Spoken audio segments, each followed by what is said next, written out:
From Washington, this is VOA News.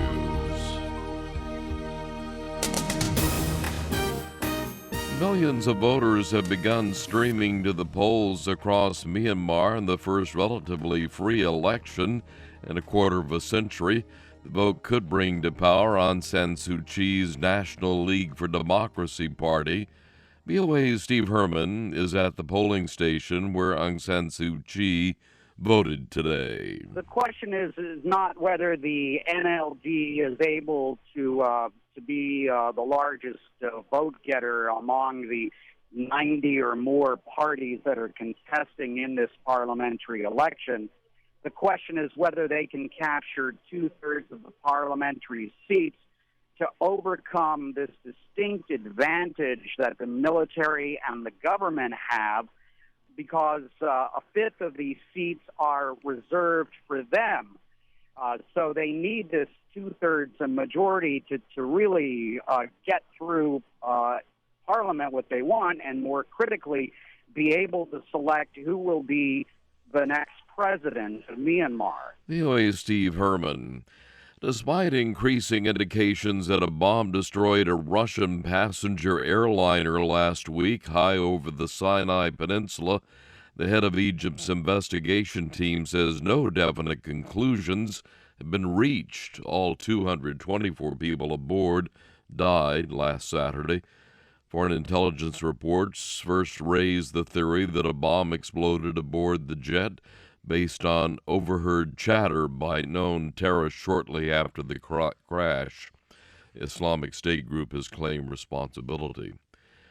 Syrian Observatory for Human Rights says at least 23 Syrian civilians were killed Saturday in suspected Russian airstrikes on a rebel-held town outside of Damascus. Russia, Syria's government, and the U.S.-led coalition are all carrying out bombing raids in Syria, sometimes in the same areas. This is VOA News. World Health Organization has announced that Sierra Leone is officially free of the Ebola virus now that 42 days have passed without any new infections. The announcement was eagerly anticipated in Sierra Leone, where nearly 4,000 people have died from Ebola over the past several years. Sierra Leone has intensified its surveillance at the border with Guinea, which just last week recorded 3 new cases of Ebola.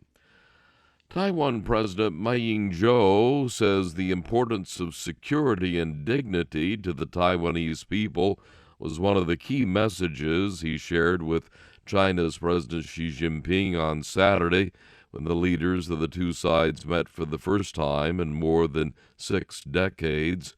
Meantime, hundreds protested in Taiwan's capital at about the same time of the Singapore meeting. Ralph Jennings reporting now from Taipei. About 400 people marched in downtown Taipei Saturday to protest the first-ever meeting between Taiwan President Ma Ying-jeou and Chinese President Xi Jinping. Many feared the two leaders would reach a private agreement that sacrifices Taiwan's prized democracy and self-rule to China, which has long demanded the two sides unify. Presidents from Taiwan and China had never met before, as decades of icy relations had kept tensions running high. In the days leading up to the historic meeting, Ma said no deals would be signed. Lin Mu-shun, a 21-year-old university student from Taipei, says he is concerned the summit will lead to economic integration first.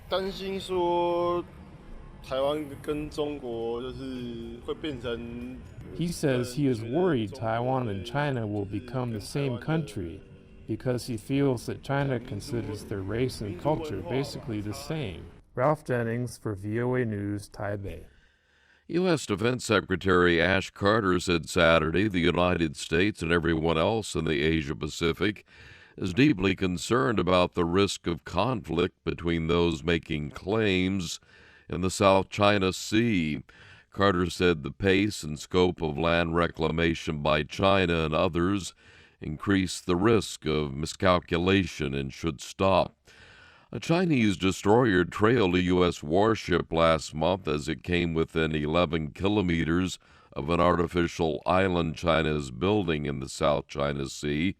China has territorial claims in nearly the entire body of water, several other countries also making claims there. A leading automotive website says German car maker Volkswagen is preparing to offer cash to American owners of diesel cars that were intentionally programmed to give false data on emission tests. The blog, Truth About Cars, said Saturday that VW will announce the move in the coming days as part of the so-called TDI Goodwill program. It says the payouts will include $500 with no restrictions and a second disbursement of $500 to $750.